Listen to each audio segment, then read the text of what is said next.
তারপরে আমাদেরকে দেখতে হবে কোনো ধরনের পা ভাঙচুর আছে কিনা, কোনো জায়গায় সোয়েলিং আছে কিনা। আমরা এখানে মুরগির ইয়েতে দেখবো যে কোনো জায়গায় হিমোরেজ আছে কিনা, কারণ অনেক সময় ক্রিমিনাল কেস আসবে যে অমুকের বাড়িতে আমার মুরগি গেছিলো, সে বাড়িতে ধরে মেরে ফেলছে, বোঝা নাই? তুমি যদি উল্টাপাল্টা বলো তাহলে কিন্তু ওই আসামির সাথে তোমাকে কিন্তু আগে চলে যেতে। এই জন্য তোমাকে পুরো দেখতে হবে কোথায় ধরনের হিমোরেজ টিমোরেজ আছে কি, বোঝা গেল? তারপরে তুমি এখানে তোমার অ্যানাস পর্যন্ত দেখতে হবে, কারণ হলো অনেক ধরনের পয়জনিং কেসে অ্যানাস থেকে একদমই বের হয়ে আসে, প্রোলাপস অফ দ্য ট্রেকটাম হয়ে যায়, কি বোঝো না? প্রোলাপস অফ দ্য কোলাইকা এরকম হয়ে যায়। এই জিনিসগুলো আমরা দেখলাম যে এখানে মোটামুটি কিছুই নাই, এখানে কোনো ধরনের হিমোরেজ আছে দেখো তো, আছে না? কোনো ধরনের হিমোরেজ নাই, কোনো এ পাশেও নাই। আমরা এখন ব্লাড কালেকশন করব। ব্লাড কালেকশনের যেটা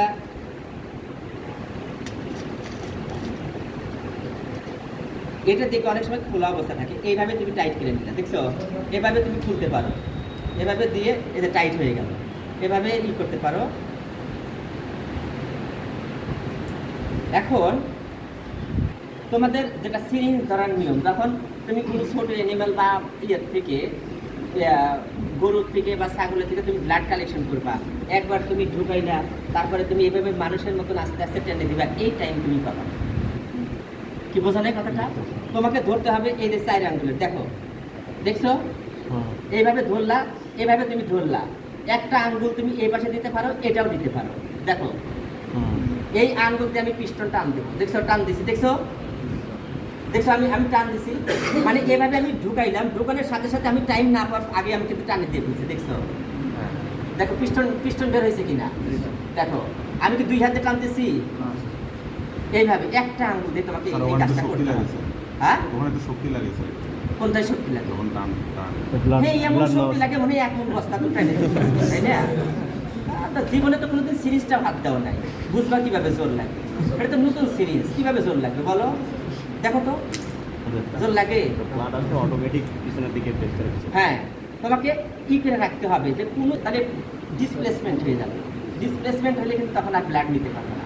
আর মুরগিতে একবার ফেল মারলে কিন্তু আর ব্লাড নিতেই পারবে না, কারণ হিমাটোমা হয়ে যায়, কারণ এদের ব্লাড ভেসেলের ওয়ালটা এত চিকন যে আমি সিরিজটা বের করার সাথে সাথে ওটা যে স্কুইজিং হয়ে ব্লিডিংটা বন্ধ করে দেবে, এটা পারে না। কি বোঝা নেই কথাটা? তাহলে আমরা স্টার্ট করি।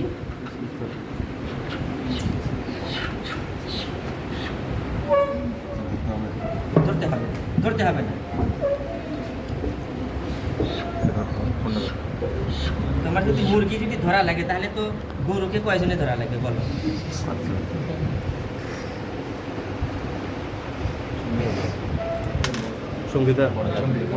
দেখো এই যে এটা কিন্তু অবলিকলি কিন্তু এটাই করা আছে, কাটা আছে। হ্যাঁ, ওই অবলিক পার্টটা তোমার পয়েন্টেড পার্টটা নিচে থাকবে, আর অবলিকের এই পার্টটা হলো উপরের দিকে থাকবে।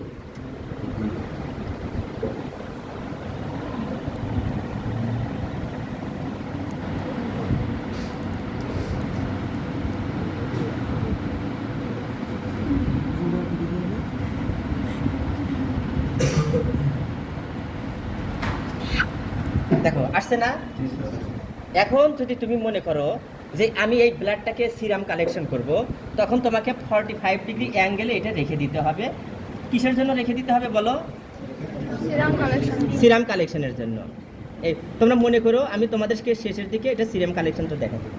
দেখো আমি কিন্তু এখানে টিপে ধরছি, তারপরে কিন্তু হিমাটোমা হয়ে গেছে, দেখছো? আমি কিন্তু টিপে ধরে রাখছিলাম, তারপরে দেখো ব্লাডটা, তখন পর্যন্ত হিমাটোমা হয়নি কিন্তু। কি বোঝা যায় কথাটা? তো এটা কিন্তু আমি নিয়ে নিলাম। এখন আর একটা পার্ট আছে, তোমরা কেউ অন্তত পক্ষে দেখতে পারো, কিন্তু যে ফেল করবা সে মুরগির দাম দিতে হবে। হ্যাঁ, আর কে মেয়েদের ভিতরে কে আছো রাজি?